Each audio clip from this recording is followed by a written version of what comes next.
नमस्कार सभी को। आज हम इस वीडियो के माध्यम से जानेंगे कि जीव शरीर धारण कैसे करता है। मतलब हम सबका जो अंदर एक जीव होता है, आत्मा कह लो, वो कैसे शरीर धारण करता है उसके बारे में बात करेंगे। तो मृत्यु के उपरांत प्राणी धर्मराज के दरबार में जाता है। जिसको जो शरीर प्राप्त होता है वहाँ से उसको कर्म अनुसार भेज दिया जाता है। मतलब जब आदमी का शरीर पूरा समय पूरा हो जाता है, यहाँ से जब मरने के बाद वो धर्मराज के दरबार में जाते हैं। फिर उसके बाद वहाँ जैसा जिसको जहाँ जाना है वहाँ पे हिसाब किताब होता है। मान लो किसी को पृथ्वी पे वापस आना है तो वह जीव अन्न या फल में प्रवेश कर जाता है। जब वहाँ से भेज देते हैं धर्मराज के दरबार से तो अन्न या फल में प्रवेश कर जाता है। जब शरीरधारी उस अन्न या फल मेवा घास को खाता है वह संस्कारी जीव उसी शरीरधारी के वीर्य में चला जाता है। वहां से मादा के गर्भ में दोनों स्त्री पुरुष के वीर्य से शरीर का निर्माण होता है। अब आप देख लो कितना लंबा प्रोसेस है और कितना सटीक है जो हम सोच भी नहीं सकते। मतलब जिसका जहाँ पे संस्कार है कि भाई इसके घर में इस जीव को आना है तो उसके मतलब वो अन्न और फल में वो जीव चला जाता है और फिर वो ही बंदा खाता है जिसका जहाँ संस्कार है। चाहे वो कैसे भी लिखे, जो आपने सुना होगा दाने दाने पे लिखा है खाने वाले का नाम। अब वो सही है गलत है वो बाद की बात है, लेकिन कहने का मतलब ये देख लो कि जहाँ संस्कार होगा वो वाला उस मेवे में चला जाएगा और उस मेवे फल या घास को वो जो भी है खाना चाहता है, मतलब वो संस्कारी जीव उसको खा लेगा। घास मतलब ये भी है कि अगर आप जानवरों का लो तो उनके हिसाब से वो है, ठीक है।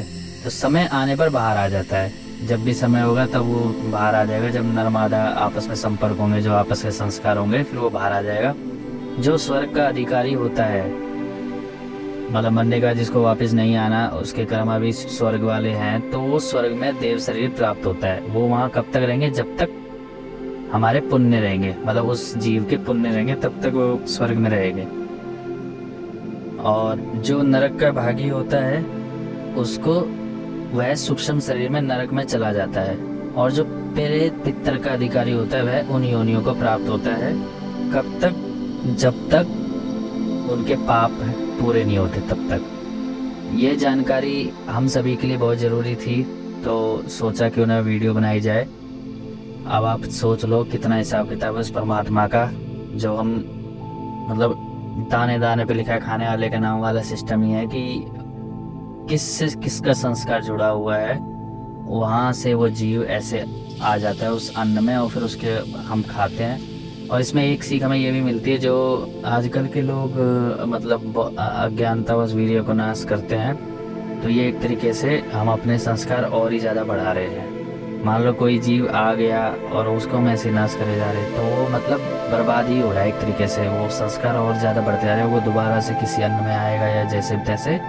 एक लंबा हिसाब किताब है और करोड़ों हत्या है, वो तो आपको पता ही है। शुक्राणु भी जो होती है वो भी, क्योंकि अगर वो हम वेस्ट ना करें तो उससे बच्चा उत्पन्न होगा ही होगा।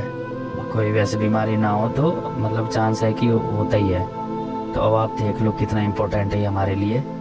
और इसीलिए ऐसी जानकारी आपको मिलती रहे तो चैनल को सब्सक्राइब करें। ये वैसे पूरे यूट्यूब पे या कहीं भी आपको ऐसी जानकारी बहुत ही कम चांस है कि मिले, तो इस चैनल पे ये मिलती रहेंगी।